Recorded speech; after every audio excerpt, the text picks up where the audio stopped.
The actual result of the way that they put this in was that their systems were operational 24 hours a day, 7 days a week, because they used old equipment to act as the clients, to act as the dumb terminals, but it was still an operating system. And their users were so used to leaving things open on their machines that if they powered them down, they could lose work.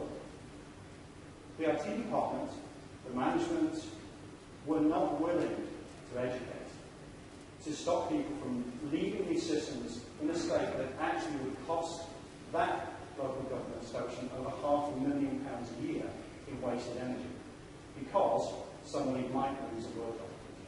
When in reality, that could easily have been handled.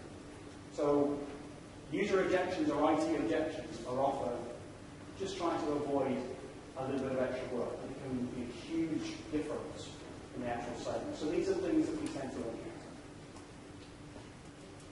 So, obviously I'm talking about PC power management software as a service, or in the cloud. So the first thing that this is going to be able to do for us is to take out of the equation these costs. We don't need to be having physical hardware instances, operating systems locally within the environment.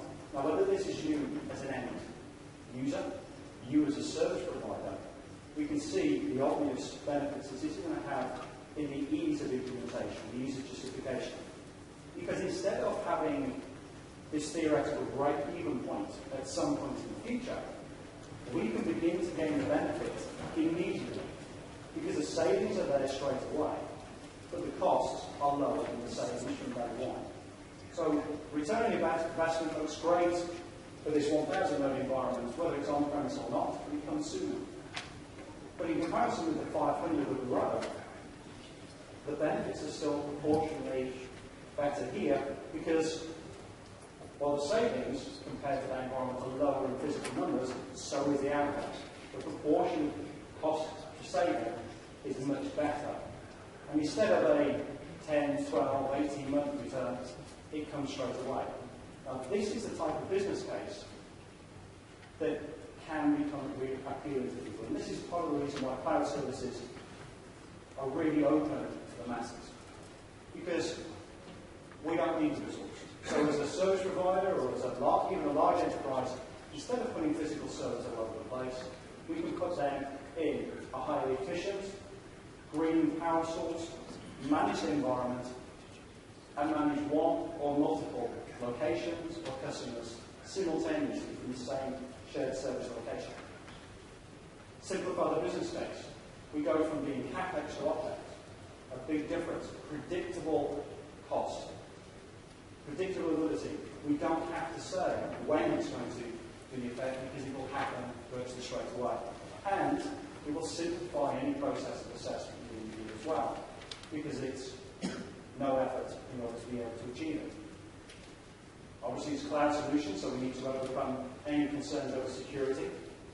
And because we're cloud, we're HTTP or HTTPS based, highly scalable, handle distributed environments, be able to scale whether it be a small environment, a large environment, or managing multiple environments.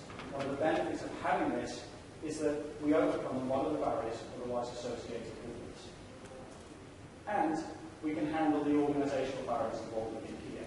Separate out systems, separate out data, but be able to manage using a standardized solution different customers, different locations.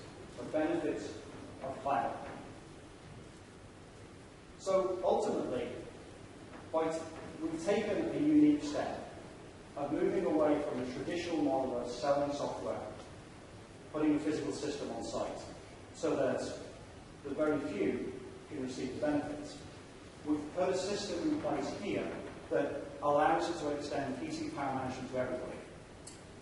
Everybody that's willing to take a look at this, everybody that's willing, interested to make their contribution, can now do this. We can extend this beyond the 20-25% of people that have access to the solution now, to closer to the 100% level.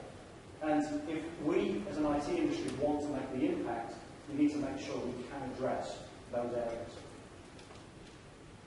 We simplified the business case because, with the best will in the world, there are very few altruistic organizations in this world. if they're going to do something, they want to see a financial or a publicity-related benefit to it.